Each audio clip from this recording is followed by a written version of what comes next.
আমরা কয়েক minute wait করি, তারপর শুরু করবো।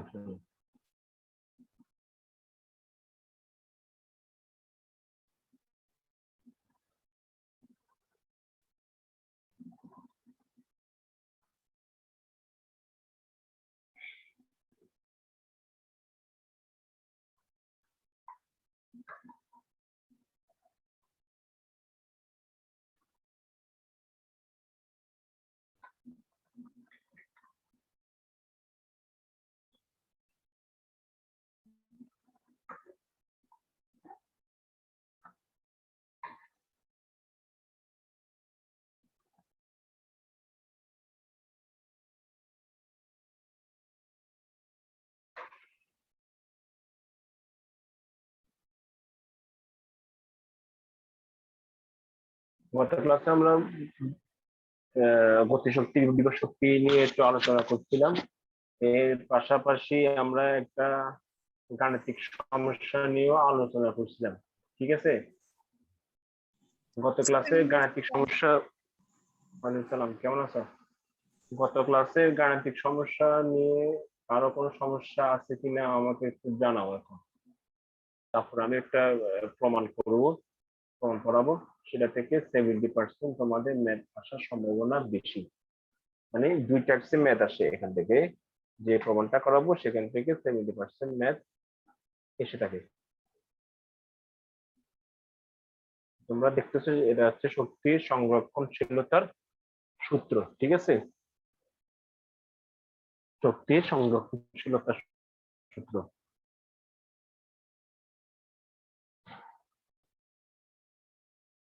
হোয়াইট বোর্ডটা ঠিকমতো দেখা যাচ্ছে কিনা একটু বলো আমাকে। আশা করি দেখা দেওয়ার কথা।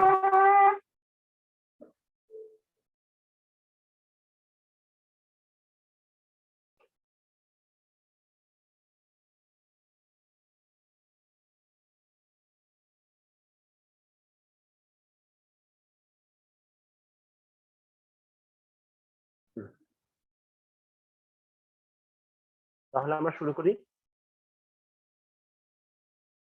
আচ্ছা, তাহলে আজকে আমরা, হ্যাঁ, তাহলে আমরা আজকে অধ্যায় 4-এর এ পর্যন্ত যেটা জানলাম সেটা হচ্ছে যে আমরা জানি গতিশক্তি সমান ই কে সমান আমরা জানি হাফ এম ভি স্কয়ার, আর আমরা ইপি সমান জানি এম জি এইচ মানে বিভব শক্তি। ঠিক আছে, এতটুকু পর্যন্ত আমরা জানি। হ্যাঁ, তো আজকে আমরা যেটা পড়বো সেটা হচ্ছে শক্তির সংরক্ষণশীলতার সূত্র। ঠিক আছে, শক্তি সংরক্ষণশীলতার সূত্র জিনিসটা কি আমি একটু মুখে বলি।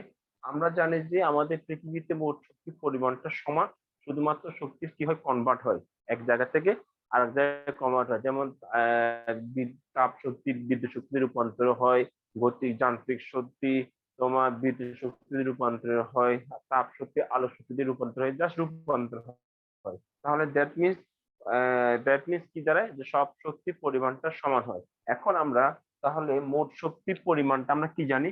আমরা জানি যে মোট শক্তি পরিমাণটা হচ্ছে যে একটু দাঁড়াও, মোট শক্তির পরিমাণটা আমরা জানি যে বিভব শক্তি আর গতি শক্তির যোগফল। আমার কথাটা ঠিক মতো বোঝা না গেলে একটু বলিও, ঠিক আছে? তাহলে আমরা জানি যে মোট শক্তি পরিমাণ, তাহলে মোট শক্তি সমান আমরা জানি মোট শক্তি, এটাকে যান্ত্রিক শক্তিও বলে। ঠিক আছে, এই মোট শক্তি আর যান্ত্রিক শক্তি একই কথা। এই দুটো পরিমাণ আমরা কিভাবে বের করবো? আমরা বের করব যে সাহেব তুমি ইয়া করো,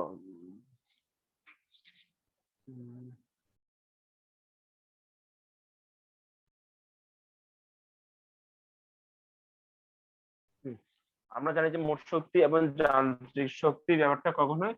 এই দুইটা যোগফল মানে ইকে প্লাস ইপি, এই দুইটার যোগফলকে আমরা মোট শক্তি অথবা যান্ত্রিক শক্তি বলতে পারি। তাহলে আমরা জানি যে শক্তির যেহেতু লিমিটেশন আছে বা শক্তির যোগ বা বিয়োগ করা যায় না, তাহলে সব ক্ষেত্রে শক্তির পরিমাণটা যে সমান সেটা আমরা দেখব। সেটা কিভাবে দেখব একটু একটা আমরা দেখি। তোমরা এই টাইপসে অনেক ম্যাথ করছো, আশা করি পারবে। আমরা ধরো একটা বস্তুকে এই অবস্থানে আছে, এই অবস্থান, তারপর সেটা বস্তুটাকে ছেড়ে দিলে অবশ্যই বি তে আসবে, বি থেকে সি তে আসবে, সি মানে হচ্ছে ভূমিতে।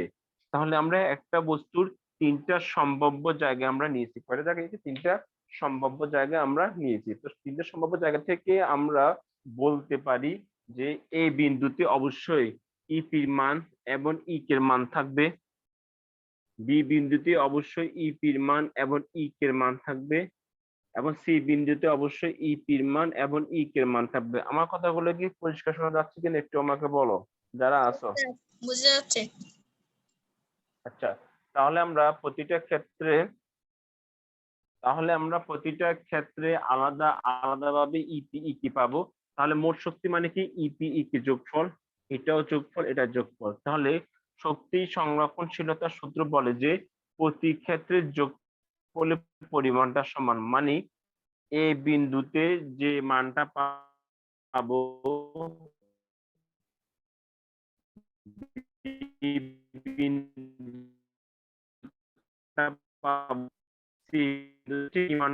সবগুলো হবে সমানে চলে, ঠিক আছে।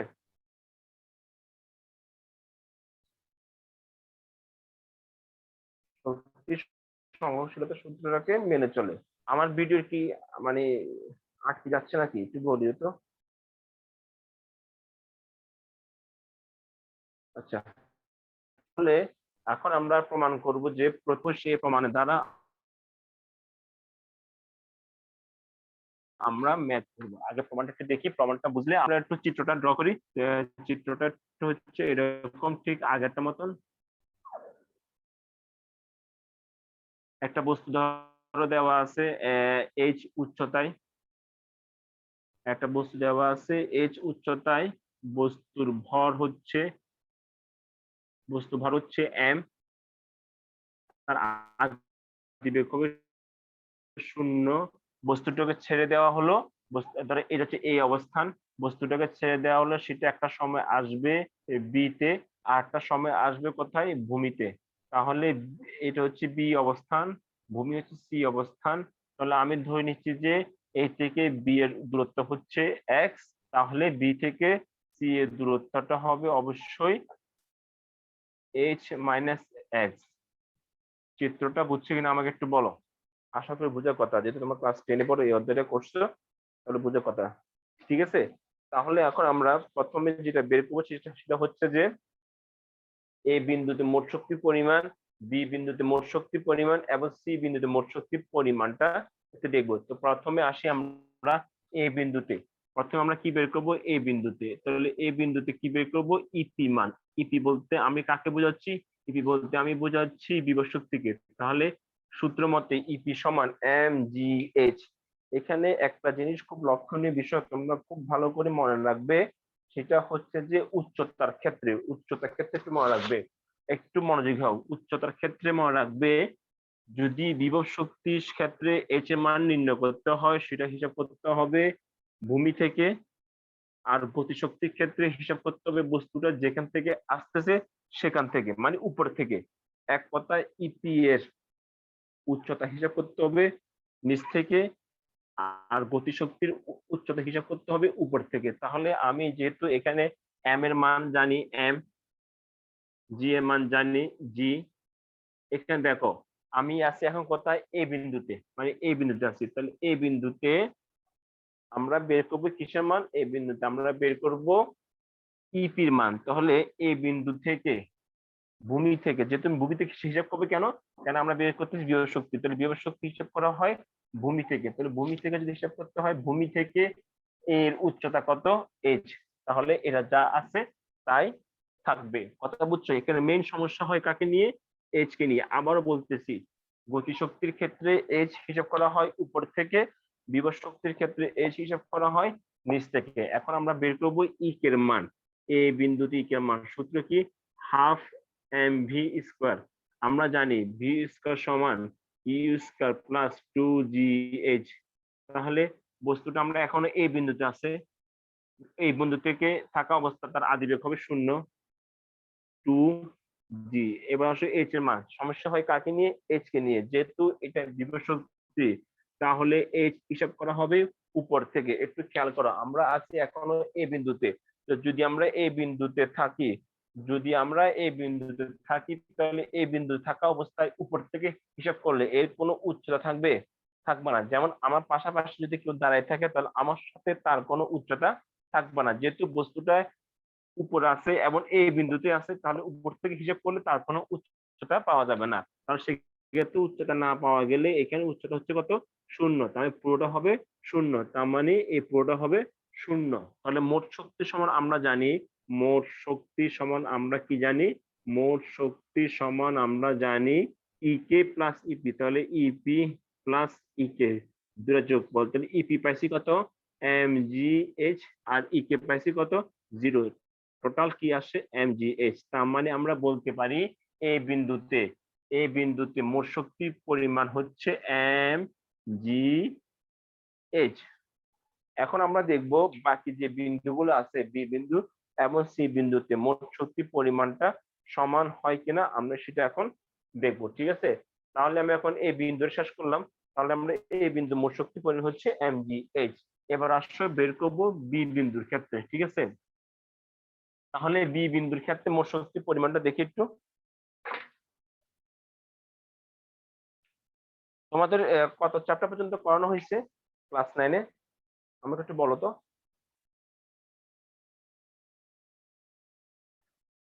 যারা আছো ক্লাস 9-এ তোমাদের কতটুকু পর্যন্ত করানো হয়েছে, মানে কোন অধ্যায় পর্যন্ত?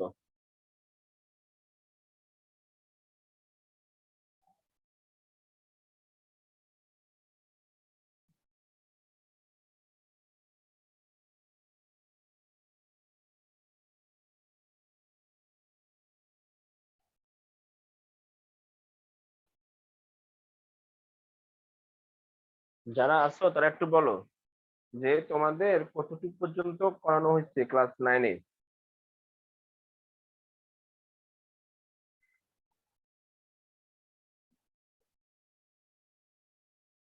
আচ্ছা, তাহলে আমরা এখন বি বিন্দুতে আসি। তাহলে বি বিন্দুতে আমরা এখন মোট শক্তির পরিমাণটা বের করব। তাহলে বি বিন্দুতে মোট শক্তির পরিমাণ বের করতে হলে প্রথমে আমরা বের করব ইপির মান। আমরা জানি ইপি সমান এম জি এইচ। তাহলে আমরা এম এর মান জানি এম, জি এর মান জি।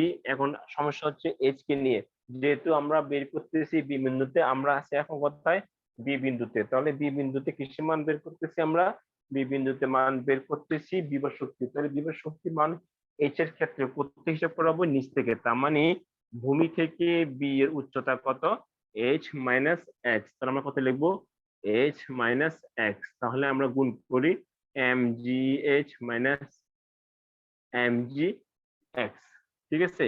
এবার আমরা বি বিন্দুতে ই কে মান বের করবো। ই কে সমান আমরা জানি হাফ এম বি স্কয়ার। যদি হাফ এম বি স্কয়ার হয় আমরা জানি যে বি স্কয়ার সমান ইউ স্কয়ার প্লাস 2জি এইচ। তাহলে ইউ 0 2জি এইচ। এইচ খেয়াল করো, এখন আমরা সমস্যা হচ্ছে এইচ কে নিয়ে, যেহেতু এটা হচ্ছে বিভব শক্তি, তাহলে বিভব শক্তি এইচ হিসাব করা হবে উপর থেকে। তাহলে যদি উপর থেকে হিসাব করি, আমরা আছি বি বিন্দুতে, তাহলে এ থেকে বি এর দূরত্ব হচ্ছে কত, এক্স। তাহলে এইচ এর জায়গায় এখানে কত বসবে, তাহলে আমরা কি জানি 2জি এক্স। তার মানে দ্যাট মিনস হাফ এম, আর এখানে 2জি এক্স। 2 কাটা দাও, তাহলে কি আসবে এম জি এক্স। তাহলে ই কে আর ইপিটা যোগ করো, যেটা মোট শক্তি বের করবো। ই কে প্লাস ইপি সমান হবে যে M G H minus M G X plus M G X. Plus minus কাটা যাবে, তাহলে কি থাকবে এম জি এইচ। তার মানে আমরা দেখলাম বি বিন্দুতেও মোট শক্তির পরিমাণ হচ্ছে কত, mgh। এবার আমরা দেখবো সি বিন্দুতেও mgh আসে কিনা। আমি তোমাদেরকে প্রশ্ন করলাম যে ক্লাস 9-এ তোমাদের কত অধ্যায় পর্যন্ত পড়ানো হয়েছে, কারা আছে একটু বলো। কে কি আছো, তাকে একটু বলো আমাকে কত অধ্যায় পর্যন্ত পড়ানো হয়েছে। আচ্ছা, এবার আমরা সি বিন্দুতে একটু দেখবো। সি বিন্দুতে কি আছে, সি বিন্দুতে মোট শক্তির পরিমাণটা mgh আসে কিনা আমরা একটু দেখবো, ঠিক আছে। আচ্ছা, আসি এবার সি বিন্দুতে।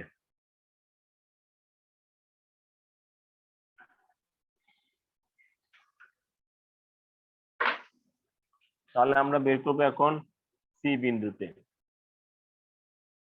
তাহলে সি বিন্দুতে মোট শক্তির পরিমাণটা কিরকম আসছে দেখি। আমরা জানি সি বিন্দুতে হচ্ছে প্রথমে সি বিন্দু থেকে কি মান কিসের মান বের করবো, আমরা সি বিন্দুতে বের করবো ইপি মান। আমরা জানি ইপি সমান এম জি এইচ। তাহলে আমরা এম এর মান এম রাখলাম, জি এর মান জি, এইচ এর মান যেহেতু আমরা বের করতেছি বিভব শক্তি, তাহলে বিভব শক্তি যদি বের করতে হয় তাহলে এইচ এর ক্ষেত্রে হিসাব করতে হবে নিচ থেকে। তাহলে আমরা আছি এখন সি বিন্দুতে, তাহলে সি থেকে বিভব শক্তি থেকে সি এর কোনো উচ্চতা থাকবে না, কারণ আমি ভূমিতে আছি। ভূমি থাকলে এখানে উচ্চতা হবে কত, 0। তাহলে পুরোটা কত হবে, পুরোটা কত হবে এখানে 0। ঠিক আছে, এবার আসো ইকের মান। ইকের সমান আমরা জানি হাফ এম ভি স্কোয়ার। তাহলে বি স্কোয়ারটা আগে বের করি, বি স্কোয়ার সমান ইউ স্কোয়ার প্লাস 2জি এইচ। ইউ মান তো 0 জানি, 2জি। আমরা এখন বের করতেছি ইকের মান। তাহলে ইকের মানের ক্ষেত্রে এইচ হিসাব করা হয় উপর থেকে। এইচ করতে হিসাব করা হবে, এইচ হিসাব করা হয় উপর থেকে। যদি উপর থেকে এইচ হিসাব করা হয় তাহলে আমরা এখানে আসি সি বিন্দুতে। তাহলে এ থেকে সি এর দূরত্ব হচ্ছে কত, এইচ। আমরা এখন কত বসতে পারি এখানে, 2জি এইচ। তাহলে আমি মান বসাই হাফ এম ইন্টু 2জি এইচ। দুটো যদি আমি যোগ করি তাহলে পাচ্ছি দেখে, দুটো যোগ করলে পাচ্ছি ইকে প্লাস ইপি সমান আমরা পাচ্ছি কি 0 প্লাস এম জি এস। তাহলে কত হবে এম জি এস। তার মানে দ্যাট মিনস সি বিন্দুতেও মোট শক্তির পরিমাণ পাচ্ছি কত, এম জি এস। তাহলে যেহেতু তিনও বিন্দুতে মোট শক্তির পরিমাণটা সমান, তাহলে আমরা বলতে পারি এখানে শক্তি সংরক্ষণশীলতা সূত্রকে মেনে চলে। ঠিক আছে, শক্তি সংরক্ষণশীলতা সূত্রকে মেনে চলে। এই টাইপসের ম্যাথ অনেকগুলো আসবে, না বুঝে থাকো তাহলে আমাকে প্রশ্ন করতে পারো। আচ্ছা, এছাড়া আমরা একটু দেখি বইয়ের, কেউ কি আসো, থাকলে একটু আওয়াজ দাও। জান্নাতুল আখি, তুমি কি আসো? Yes, sir. তাহলে এখন আমরা, আমাকে একটু বলো তোমাদের ক্লাস 9-এ কোন চ্যাপ্টার পড়ানো হয়েছিল? স্যার আমি ক্লাস করি নাই তো এই জন্য জানি না। হ্যাঁ, আচ্ছা, এখন যে প্রমাণটা করালাম আব্দুল্লাহ আল আসরার, নাকি তুমি কি আসো? তাই আচ্ছা, এখানে আমরা একটা ম্যাথ নিয়ে আলোচনা করি। তারপরে দেখো তোমরা একটু, আমি স্ক্রিন শেয়ার দিচ্ছি, একটু দেখো, দেখা যাচ্ছে? হ্যাঁ, দেখা যাও তো কথা। Yes, sir. আচ্ছা দেখো এখানে কি বলছে, 10 কেজি ভরের একটি বস্তুকে, 10 কেজি ভরের একটি বস্তুকে খাড়া, 10 কেজি ভরের একটি বস্তুকে 100 m/s বেগে উপর দিকে ছুড়ে দিলে এটি কত উপরে উঠবে। মানে একটা বস্তু আছে, তার ভর হচ্ছে 10 কেজি, তাকে উপর দিকে নিক্ষেপ করা হলো এবং সেটা কত উপরে উঠবে সেটা আমাদেরকে বের করতে বলছে। আমরা একটু হোয়াইট বোর্ডে আসি, একটু অঙ্কটা করার চেষ্টা করি, বুঝার চেষ্টা করো। ঠিক আছে, তাহলে প্রথমে আমরা একটু দেখি, প্রশ্নটা নিয়ে একটু আলোচনা করি।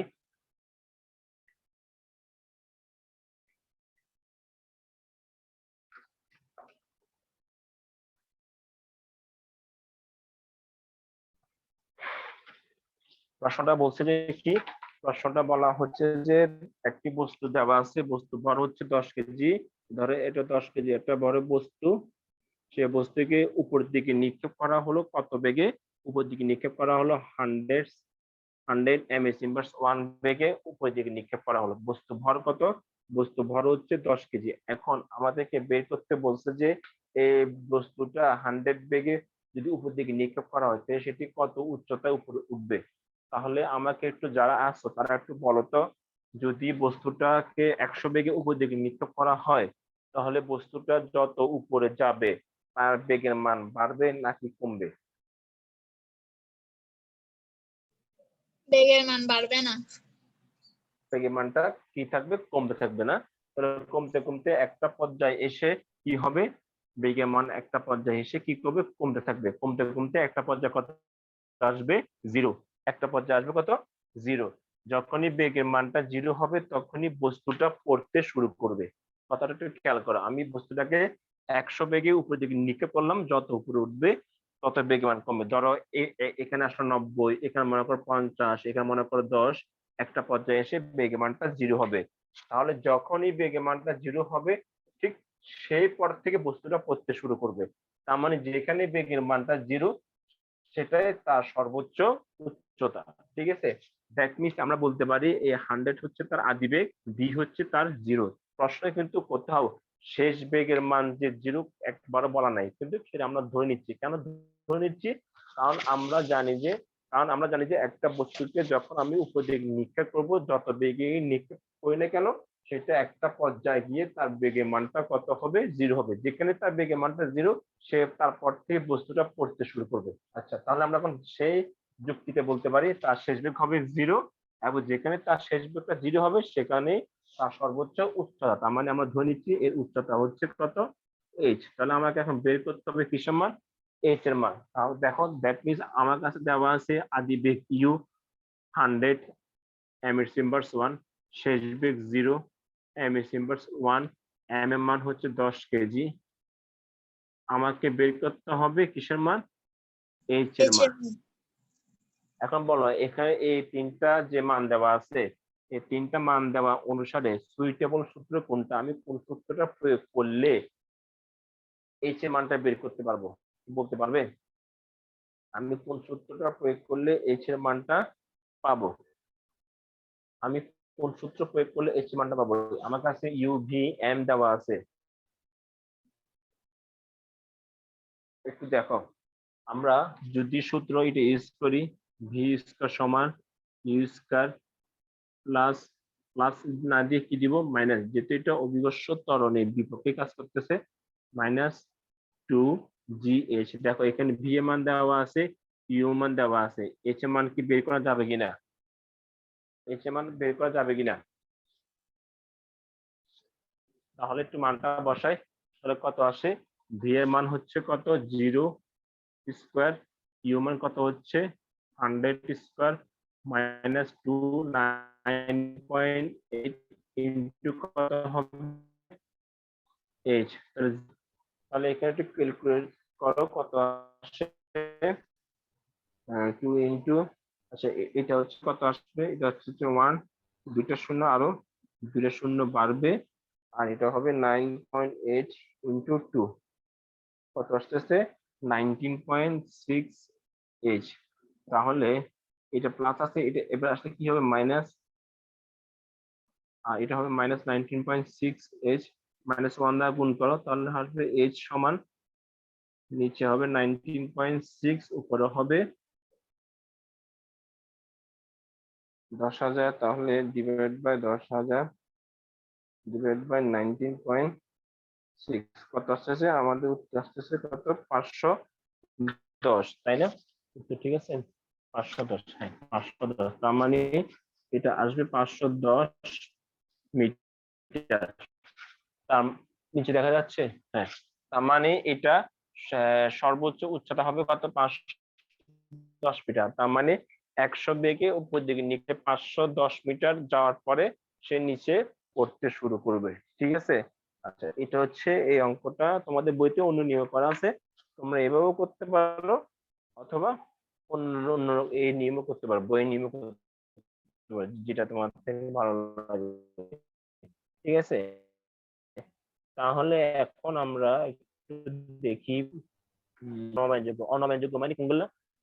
অনবায়নযোগ্য মানে হচ্ছে তেল, গ্যাস, কয়লা, এগুলা, বুঝছো? এগুলো হচ্ছে অনবায়ন। অনবায়ন মানে কি, যেগুলা আবার ফিল আপ করা যায় না। যেমন আমরা নবায়নযোগ্য বলতে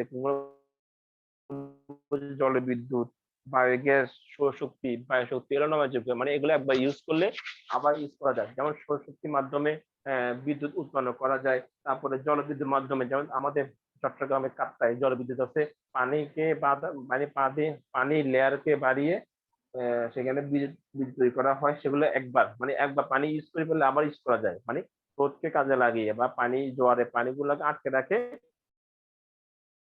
সেগুলোকে টারবাইনে ফেলে, টারবাইনটা ঘুরে তখন বিদ্যুৎ উৎপন্ন হয়। তাহলে এই যে হচ্ছে নবায়নযোগ্য, মানে যেগুলো বারবার ইউজ করা হয়। অনবায়ন মানে কি, যেমন তেল গ্যাস, আমি তেল একবার পুড়ে ফেললে সে তেল আর পাওয়া যায় না, আবার গ্যাস জ্বালায় ফেলে সেটা পাওয়া যায় না, মানে অক্সিজেনের সাথে যেটা বিক্রিয়া করে আর কি, সেগুলো আর কি হয় না, পাওয়া যায় না। তাহলে আমাকে নবায়ন অনবায়ন গুলো একটু দেখতে হবে। আমাদের পৃথিবীতে নবায়নযোগ্য জ্বালানি পরিমাণ বা নবায়নযোগ্য সম্পদের পরিমাণটা খুবই কম।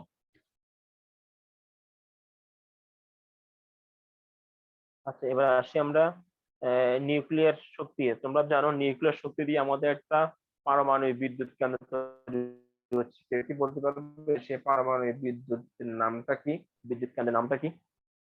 বাংলাদেশে পারমাণবিক বিদ্যুৎ কেন্দ্রটা তৈরি হচ্ছে, কেউ কি বলতে পারবে সে পারমাণবিক বিদ্যুৎ কেন্দ্রের নাম কি?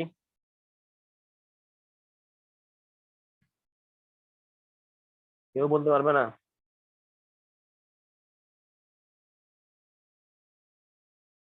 রূপপুর পারমাণবিক বিদ্যুৎ কেন্দ্র। আচ্ছা, এবার শক্তি রূপান্তর বা পরিবেশ, পরিবেশের উপর প্রভাব।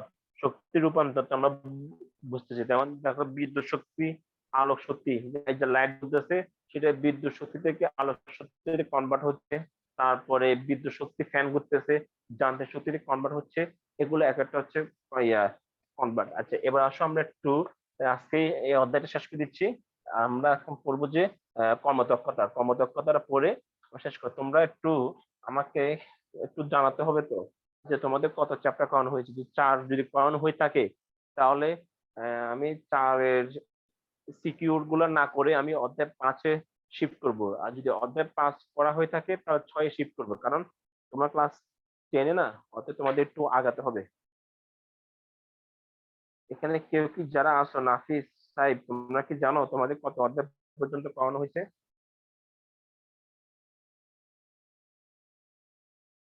জানা তো লাকি, তুমি একটা কাজ করিও, তোমাদের সিলেবাসটা দেখে আমাকে একটু জানাইও যে তোমাদের কত অধ্যায় পর্যন্ত করানো হয়েছে, ঠিক আছে? অথবা তোমাদের ক্লাস 9-এ যে সিলেবাস আছে না, সেই সিলেবাসটা দেখে আমাকে একটু জানাইও, অথবা কারো কাছ থেকে জেনে আমাকে একটু জানাইও, বুঝছো?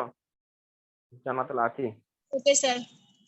হ্যাঁ, আমাকে আজকে জানাইও, তাহলে আমি তোমাদেরকে নেক্সট ক্লাসে সেই হিসেবে করে পড়াবো। আচ্ছা, আজকে আমরা পড়বো লাস্ট টপিক হচ্ছে কর্মদক্ষতা। কর্মদক্ষতাটা কি?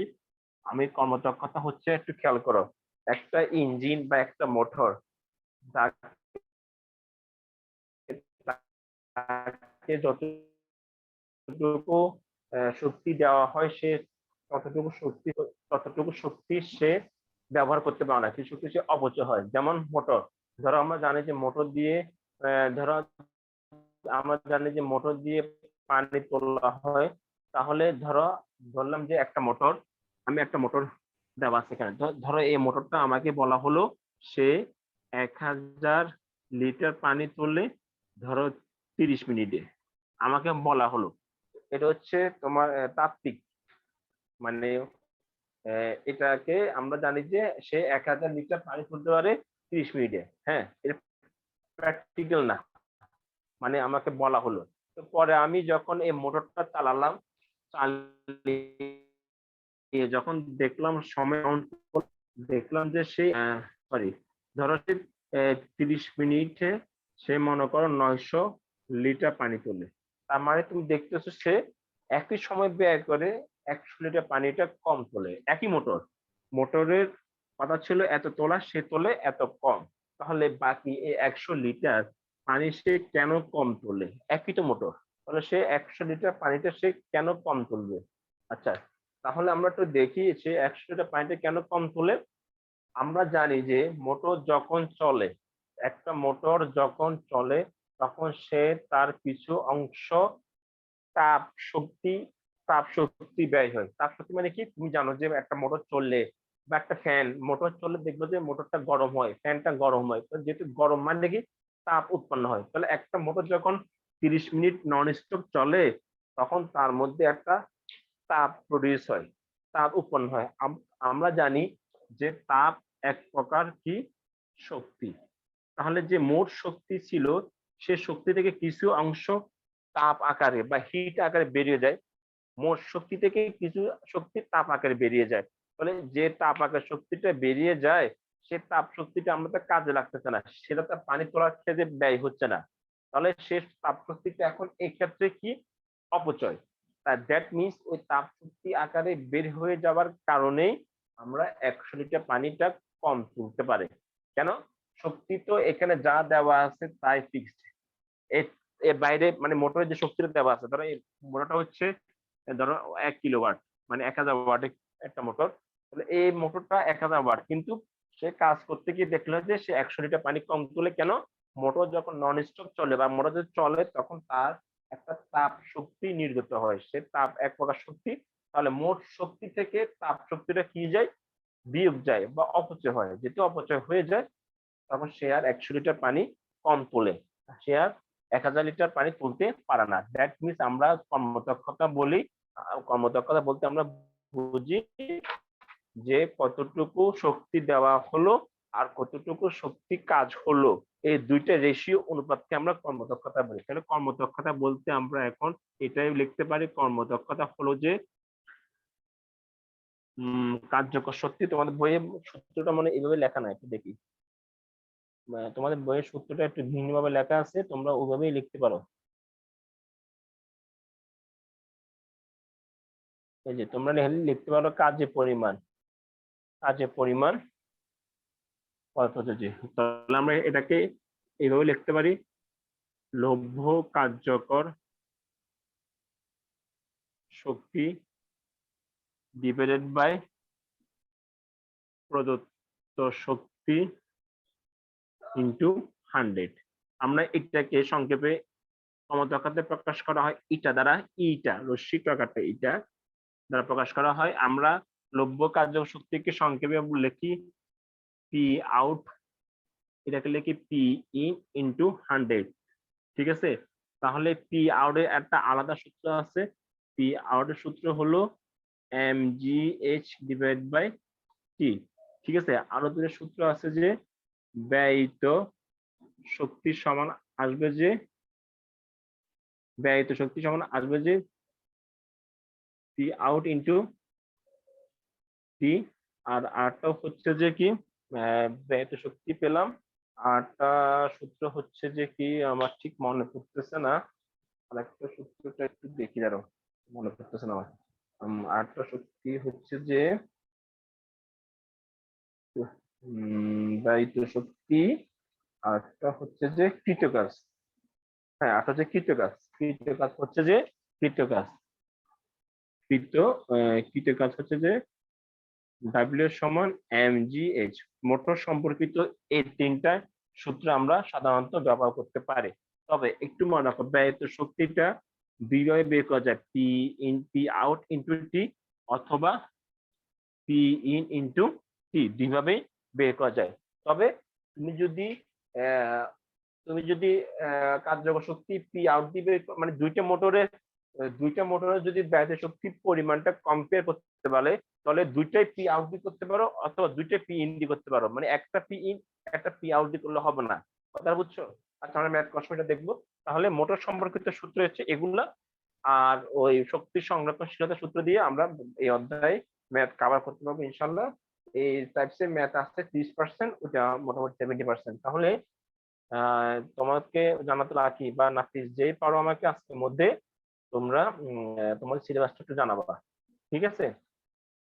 স্যার সিলেবাস আমার কাছে আছে তো এখন। হ্যাঁ, বলো। চতুর্থ অধ্যায় ছিল ক্লাস 9-এ। চতুর্থ অধ্যায় পর্যন্ত ছিল? হ্যাঁ। তাহলে এখন তোমাদের ক্লাস 10 এর কত থেকে শুরু?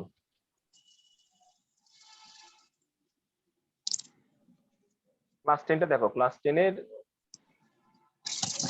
আচ্ছা স্যার।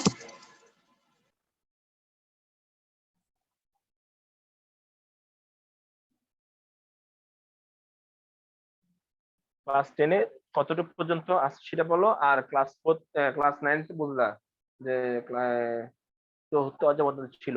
ক্লাস 10 থেকে দেখো কত থেকে। একটু তাড়াতাড়ি করো, আমার সময়টা কমে যাচ্ছে তো।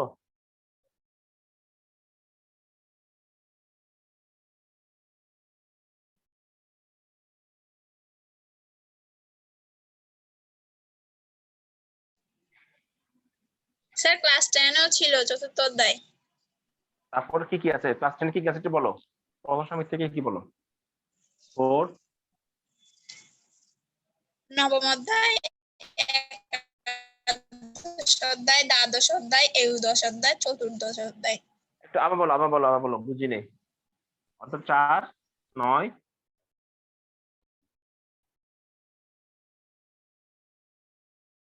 একটু আবার বলো। 4 আছে 9 আছে,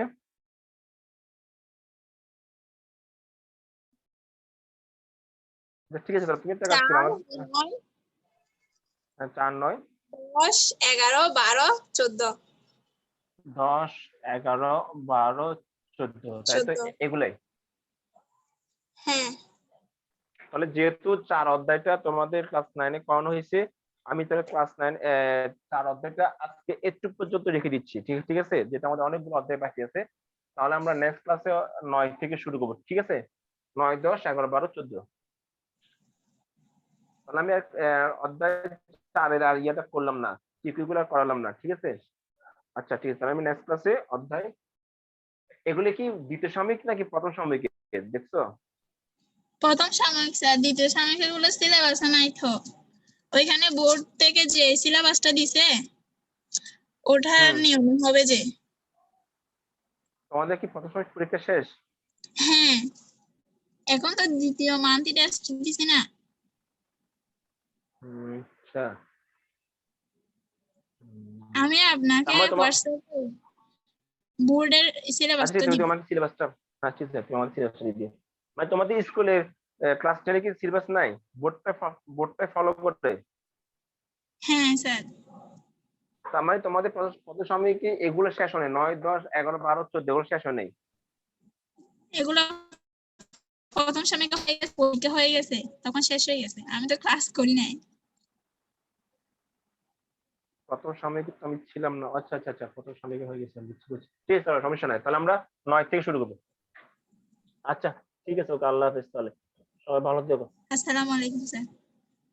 চলো।